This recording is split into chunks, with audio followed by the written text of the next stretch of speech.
6music at bbc.co.uk. Bands that have just thrown you a googly. You thought you were expecting one thing, you found something else. Or if this is your musical choice. Steve, amongst all the tension and excitement about what the big name is going to be for 2009, I thought it was about time we listened to an obscure album track from 2006. That's exactly what I was thinking. Yeah. So, many listeners may have seen the film once. Have you seen the film once? I have seen the film once. It's a lovely film. It's a sort of low-budget Irish That's movie right. about a musician falling in love with, I believe, an illegal immigrant. With her papers are never discussed actually in the film. She never produces them. Maybe that's the reason there's no sequel. Perhaps. Czech girl called Markéta Irglová, I think it's pronounced. Anyway, I saw the film recently, and the title, or the song "Falling Slowly," actually won an Oscar for the film, and I think that kind of propelled the film to massive stardom. This track is the one, if you've seen the film, remember it's the one that they record late night in this recording studio. It's called "When Your Mind's Made Up," and it's Glenn Hansard and Markéta Irglová.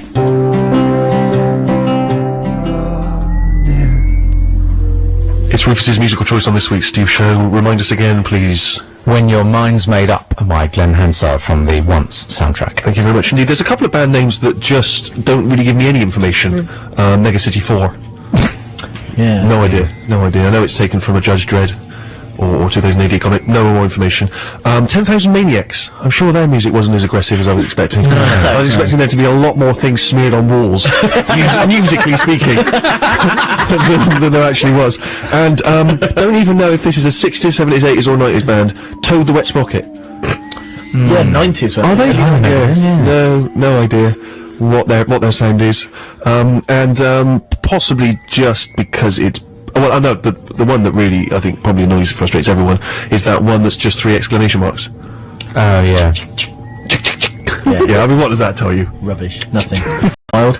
Dave in Twickenham. Bebop Deluxe. Doesn't sound like bebop. That's very true. That's very true. Dan in Cardiff. Savage Garden. Savage Garden. They're not savage. They're one of the most effect groups ever. They're true, and what exactly is a Savage Garden? To me, I would come out in the morning bleary-eyed, I'm in my dressing gown, hang on, there's only a couple of triffids in the backyard. And a panther. That's a Savage Garden. Yeah.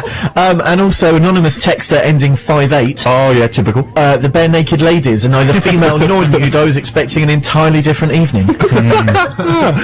Yes, you can contribute to this list. Band names that have just sent you a screen. I'll tell you what, we should just, which segues quite nicely actually, not just band names that just send you off in a whole other direction, but just terrible band names.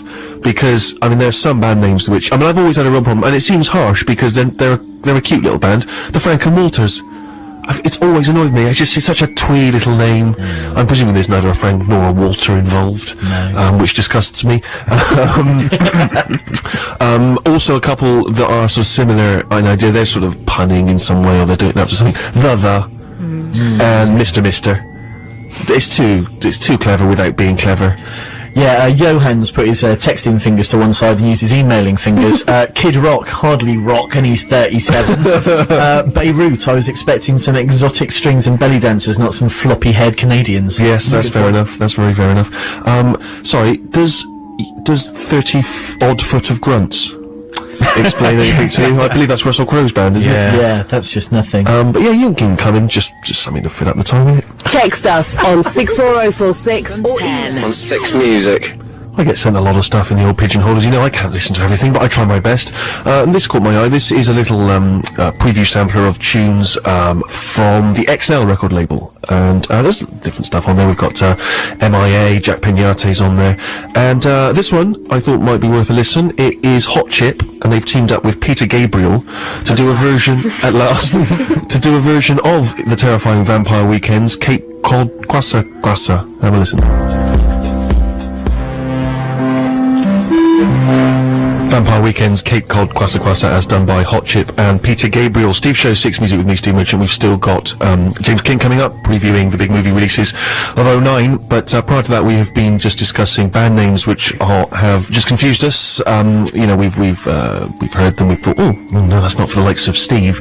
And then lo and behold, maybe years later, we've realised, no, it's exactly what Steve's after. Delicious. Yes, Sam's emailed in. Job for a Cowboy. Sounds like a country and western band, but is actually tagged as industrial death metal. Whoa! Stefan in Bridlington, gay bikers on acid weren't what I expected, neither were their tribute act lesbian dopeheads on mopeds. Prefab Sprout sounds like a name made by anagramming something rude. Death Cab for Cutie, Boards of Canada aren't from Canada. There's loads. Nightmares on Wax, not particularly No, scary. Nightmares on Wax was never scary. I know what you mean exactly. Yeah, that's angered me again. It's angered me all over again. But yeah, there's plenty. Puddle of Mud, an awful rock band name. Puddle of Mud, of course, spelling mud with 2 Ds, which I'm just waiting now to see Rufus's reaction to that. Furious. I bet they haven't used capital letters for P or the M of Puddle. Disgraceful. Yeah, and on a kind of similar bent, along a similar line, I would never watch the Old Grey Whistle Test because I thought it was a programme about cricket. Mysterious texter ending 80 should probably feel a little bit silly. I think mysterious texter ending 80 should never text again.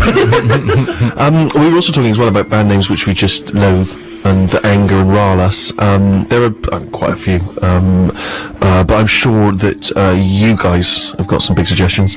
I'm going to come down heavily. I don't like Bat for Lashes. Makes no sense to me. It's a sentence construction which seems flawed. I don't know what it means. The idea of just, as a young, maybe if it was young Rufus now, just furious. That sentence construction is flawed.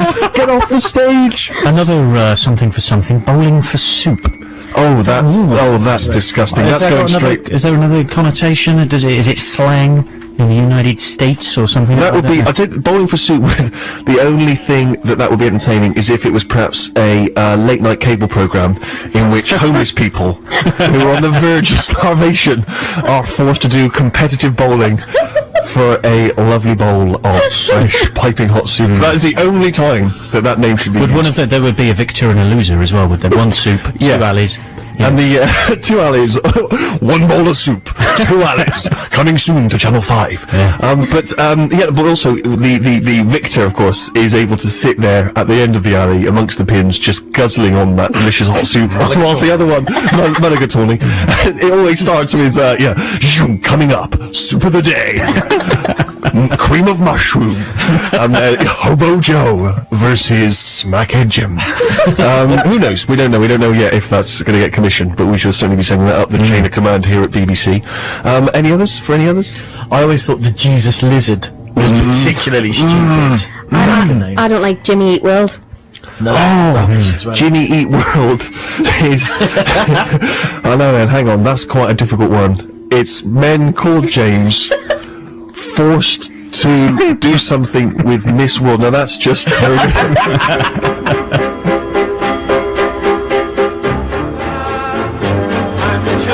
Title track from the 1973 album Paris 1919 by John Cale, formerly of course of the Velvet Underground. Steve Show will be back after the news when we'll be looking at the films of '09 with James King. On digital. Groovy Train from the farm, of course. Steve Show, 6 Music with me, Stephen Merchant, and my gang of cronies here. Now, when the BBC needs expert analysis of movies, it turns to only one man, Mark Kermode. But Kermode is an expensive guy and not always available. So if that's the case, you need a guy you may have heard talking about films on Radio 1, on Lorraine Kelly's programme on ITV. It's only James King. Round of applause for Kinger, as we've chosen to call him. You were doing a thing about band names irritating you. Yeah. I haven't got a specific band name, but there is a little fact that irritates me.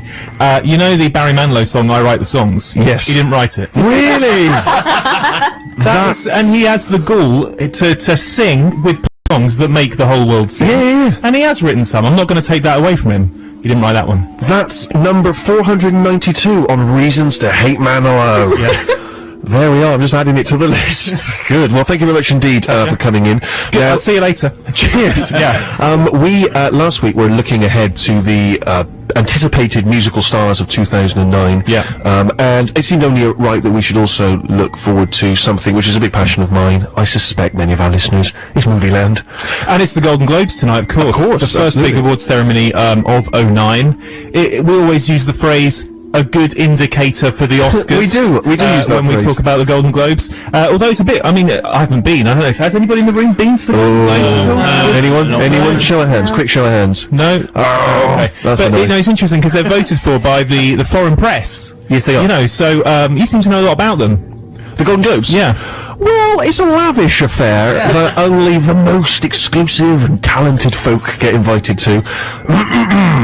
And yeah, I got two. I got two in the bank. I got two globes in the old bank. But You know, it's the foreign press. no, hang on, let me Brits out finish. there. First one, it was a great affair. It was a wonderful event. But Yeah. second one, of course, last year, cancelled.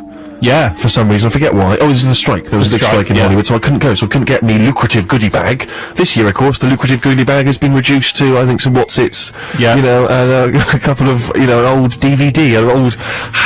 Apparently, Brad Pitt was personally asked to just raid his DVD collection. A load of tatty old DVDs and VHSs is all you're going to get this year. So I'm furious. But last year, it's good to see that even though you were supporting the writers, you were still annoyed you didn't get a free goodie bag. Absolutely furious. Yeah. And of course, the last time I went, I picked up the wrong goodie bag. Yeah. Well, And- someone else's. No, just it was just some kind of, you know, I think it was just someone's bag. Okay, yeah. And it was full of meat, weirdly. And but yeah, no, so I missed out on the, you know, the Yeah. Cartier watches and whatever else. Yeah. I'm still furious about it. But you got a Golden Globe on your shelf. Yeah. It's maybe better. Two.